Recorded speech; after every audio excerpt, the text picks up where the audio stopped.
Hello everyone and welcome to Medieval Engineers.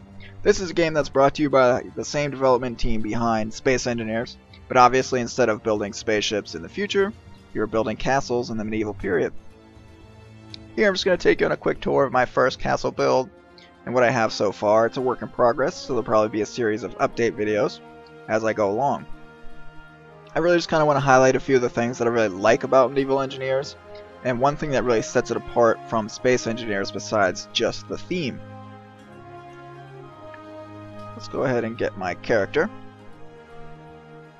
So I wanted to make this castle as epic as possible, so that's why I built it on top of the highest mountain as opposed to down in the valley. Eventually I will have to figure out a way to get down there, but that's not important to me just yet. Anyways, one thing I really like about Medieval Engineers is the ability to modify the terrain. So you've already got really natural looking terrain, and they've included voxel tools that allow you to add or subtract different shapes or level off the terrain. So you can really customize it to look the way that you want. And that's what I've done out here in the front. I added these kind of terraces that are inspired by the South Americans who would build their cities on top of mountains and then have these terraces built out of flat area where they could farm, grow crops, and things like that.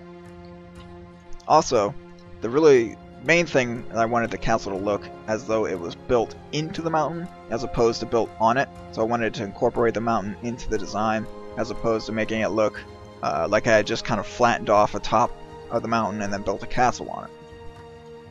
And I was able to do that by adding stone back in to areas. So here I made it look as though these staircases were actually carved directly into the mountain, and then kind of eliminated the straight lines, made some curved pathways, and made it look a lot more natural. So we'll go into the main castle area. Again, you can see it continuing with that main theme of the castle being built into the mountain. One other great feature is that you're able to create simple machines by using pulleys, rope, these little cranks where you can turn. So here I've got a well set up. We could drop a bucket down in and then reverse it and pull up some water. Obviously the physics is a little bit wonky right now, but it's in early alpha.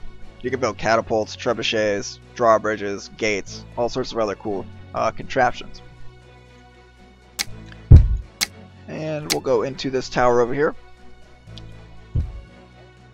You can see that with the way that you build in Medieval Engineers, you're able to get really intricate details into relatively small spaces, and that's what I like most about Medieval Engineers. I'll show you what I mean over here quickly. You're able to build blocks within blocks. So let's just go ahead and place a block here. So typically if I was to place a block like this in Space Engineers and then place a wall on it, that would be it for that block space. Wouldn't be able to do anything else with it. But Medieval Engineers, I can hold the Alt key down, and that allows me to place multiple items within the same block space. And you can do it pretty much as you want. So you can see you can get some really cool elements into your design by doing that. That's how you're able to build these towers and staircases that all fit together within them. Hopefully that makes sense. Anyways, we'll go ahead and fly over and just show you quickly the rest of the castle. Got a nice little courtyard. For now, this is the main castle area. You can see we've got some wooden structures that could be, I don't know, blacksmith shop, a pub, storage areas, whatever you wanted to make it.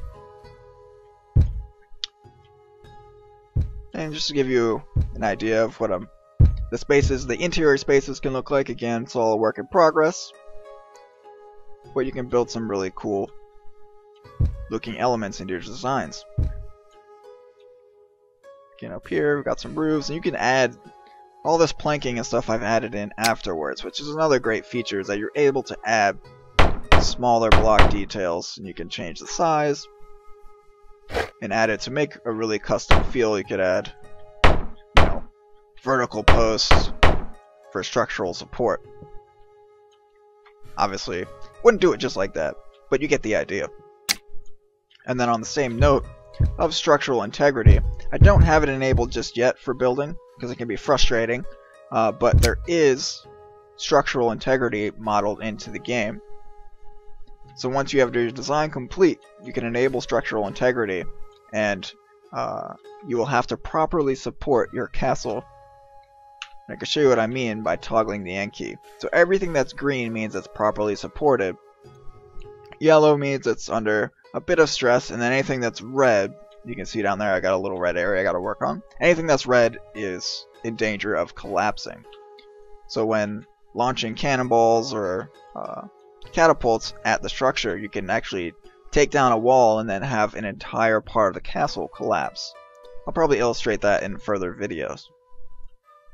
But anyways, you can see out here you come out of the castle, again another pathway cut into the stone, down into another tower, which will lead you across this bridge, and into a whole separate castle area. And again, that's built directly into the cliff face. Anyways, that does it for this quick little video of Medieval Engineers. I'm really liking this so far, and I really like the potential that it has. And let me know what you think in the comments below. I'll see you guys in the next video.